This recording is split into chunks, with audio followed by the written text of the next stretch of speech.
Let's do some examples. So we've got our double replacement reactions, we're predicting products, and we were just talking about how charge determines the formula all the time.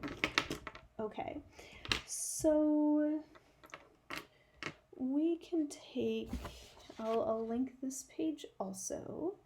We can do the first one from here. I'm going to write this down because I'm assuming that you do not have this printed and at your disposal. However, if you do, by all means, that's awesome. So your first question says Li2S, so lithium sulfide. I already have the S in the wrong color. I'm trying to do this in color for you so you can see all of these ions and how they interact with each other. So here's some lithium sulfide is going to combine with some silver nitrate. Okay. And I realized that by doing this in color, just from the start, I've already done a step for you. So like part of your task is to figure out what is positive and what is negative within your original things. So on this page, there's no color. There's no way telling you that that is your positive ion and that is your negative ion.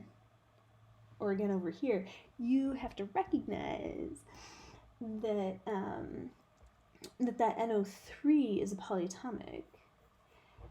Hints to getting there, silver's a metal, so it will always go some amount of positive because it's metal.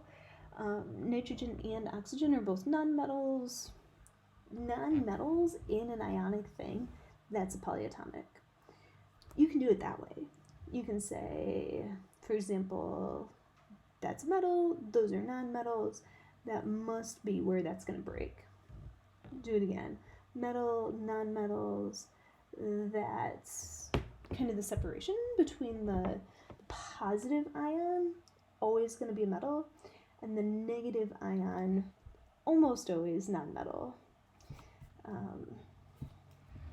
Yeah. Okay, right, so part of your task is kind of breaking them into their two parts. The next part of your task, also incredibly important, what is the charge? So we just broke these two. We said metal, non-metal, that's our dividing line. Let's go figure out some charge. Okay, off we go. Lithium, I'm going to kind of talk you through this, though you can jump over this particular spot if you remember. Lithium lives there in the first column. Everything in that first column has charge +1. We wrote that on one of your periodic tables at some point. Everything in that first column is a +1, therefore lithium is a +1. And 100% of the time that you do questions like this, always write the charge of the ion right about here. Pro tip, you are writing the charge of a single ion. So you've already figured out that there are two lithiums in this picture, and you're right. You're completely right. There are two lithiums here. Each single lithium has a charge of just 1. So these charges on the top, that is the charge of a single ion of that type. So up on top, charge of a single ion of that type. And what do I mean by a single ion? I mean like just one. So we know that there's two lithiums, so there's going to be 2 plus charges here because there's 2 lithiums, but each lithium is a +1. So because each individual one has a charge +1, that individual charge of a single ion is what you're going to write in that spot. You're going to see why in just a second. Okay, so each individual lithium is a +1. each individual sulfur lives over here. Not that that helps you a whole lot. You can use your table also, or you can math it. There's another way to do this. You can say, I know these are all going to be neutral compounds, neutral charge.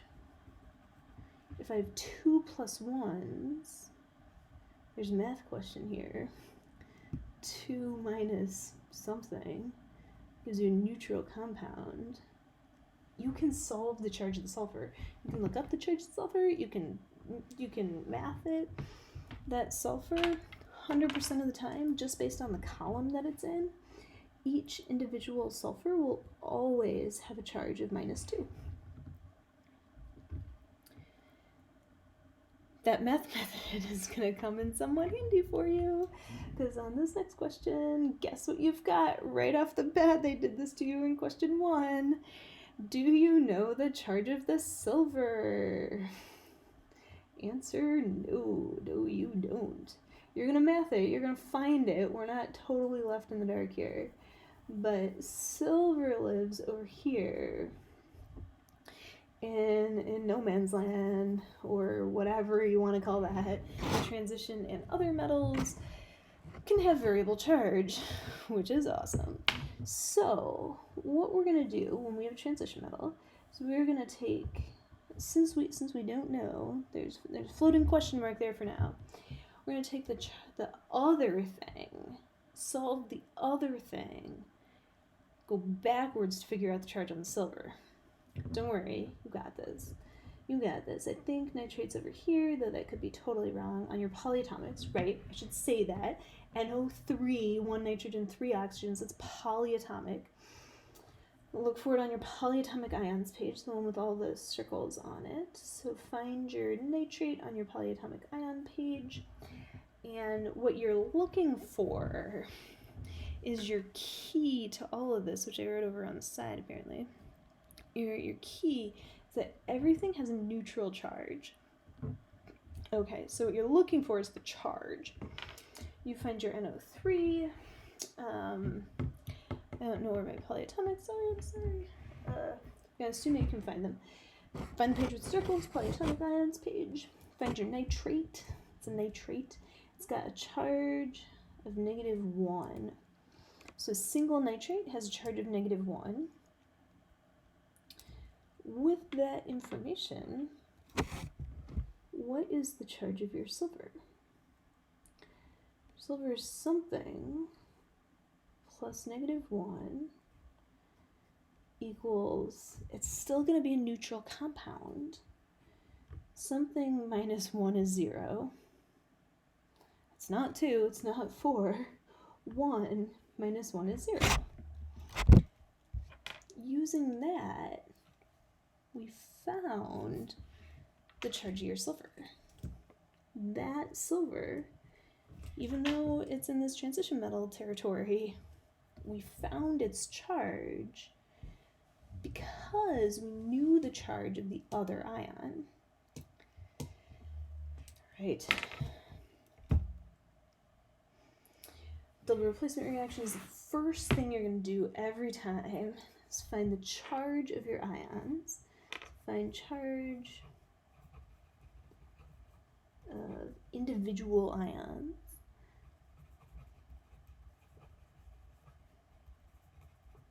Check. Got that. Step 2, double replace. Okay. Draw yourself an arrow. Here's this A, B, C, D, A, D, C, B. We're gonna do-si-do them, this double replacement thing. We're gonna do-si-do your ions right now. So we know that your lithium, and they're gonna keep their charge.